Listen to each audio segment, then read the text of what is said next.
ఏ సమస్య నుండి ఆయన విడిపించేటువంటి దేవుడు.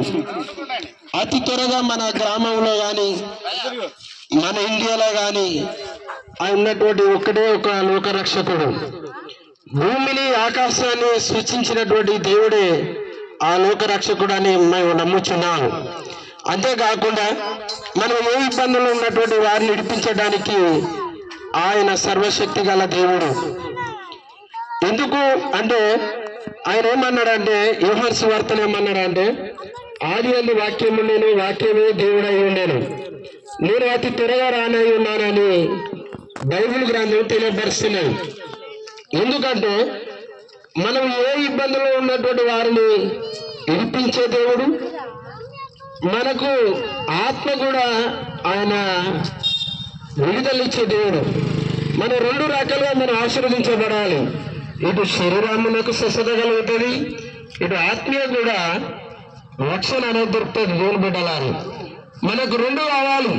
ఈ లోకంలో మనం ఆశీర్వదించబడాలి అంటే యేసు ప్రభు వారిని ఆయన మనం విశ్వసించినట్టయితే ఆయన మన హృదయంలో మనకు వచ్చి ఆయన నివాసం చేయగలుగుతాడు. ఆయన ఇంకో మాట ఏమంటున్నాడంటే, హృదయం అనేటువంటి తలుపు దగ్గర నిలబడి నేను తట్టుచున్నాను, ఎవరైతే ఈ హృదయం అనే తలుపు తెరవిసిన ఎడల నేను వచ్చి వారితో నివాసం చేస్తా అంటున్నాడు. భూమిని ఆకాశాన్ని సృష్టించినటువంటి ఒక్కడే ఒక భగవంతుడు. ఆ భగవంతుడు యేసుక్రీస్తు. సూర్యుడు ఒకడే, యేసుక్రీస్తు కూడా ఒక్కడే. భూమి ఒకటే ఉంటుంది, ఆకాశం ఒకటే ఉంటుంది. సూర్యుడు ఒకడే ఉంటాడు, యేసుక్రీస్తు కూడా ఒకడే ఉంటాడు. ఈరోజు నాకు ఆయుష్ ఇచ్చిండు కాబట్టి యేసుక్రీస్తును ప్రకటించడానికి వచ్చాం.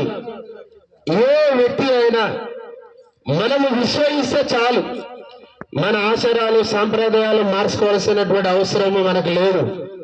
ఆయన ఏమని అడుగుతున్నాడంటే, మీ హృదయము నాకు ఇవ్వండి, మీ ధనము డబ్బు ఏది అవసరం లేదు, మీ హృదయం నాకు ఇస్తే నేను వచ్చి మీ పక్షంలో నిలబడి, నీకు ఏ అప్పుల సమస్యతో ఉన్నదా, నిరుద్యోగ సమస్య ఉన్నదా, నువ్వు ఎన్ని సంవత్సరముల నుండి హాస్పిటల్లో తిరుగుతున్నావు, నేను విడిపిస్తాను. ఎప్పుడు విడిపిస్తా? నువ్వు నా హృదయంలోనికి, నీ మనసు నీ హృదయంలోని నన్ను పిలిస్తే నేను వచ్చి నివాసం చేసి నీ పక్షంలో నేను నిలబడి నేను కార్యము చేస్తా, స్వస్థపరుస్తా. ఈ శరీరం ఇక్కడ స్వస్థత పొందిన తర్వాత మళ్ళీ నేనుండే స్థలములకు మిమ్మల్ని నేను తీసుకొని వెళతా. హల్లెలూయా. మనకు రెండు కావాలి.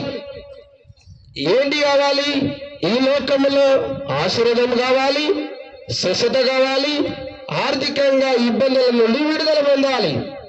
దేవుని బిడ్డలారా, ఇవి మనం గమనించాలి.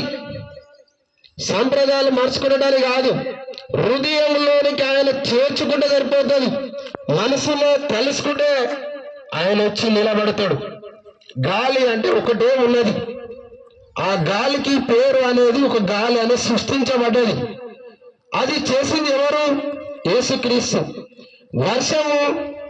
వర్షకాలం వస్తేనే వర్షం వస్తుంది.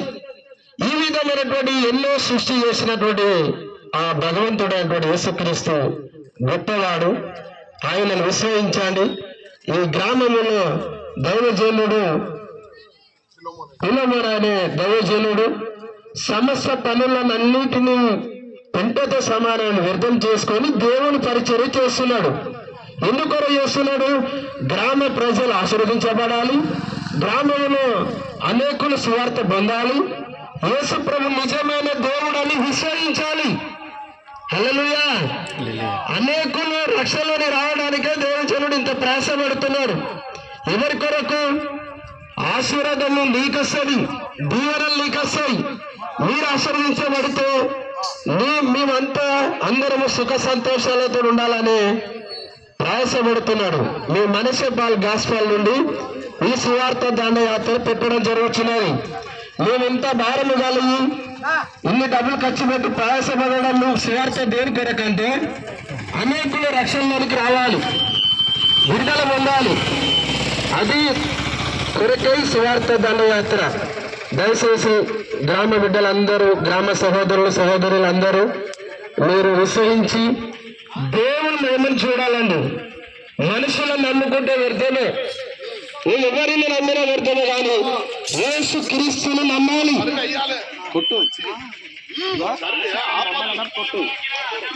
మనుషులను నమ్ముట కంటే బైబిల్ ఏమంటున్నా అంటే యేసు క్రీస్తును నమ్మాలి. హల్లెలూయా, ఆయనే నిజమైన దేవుడు.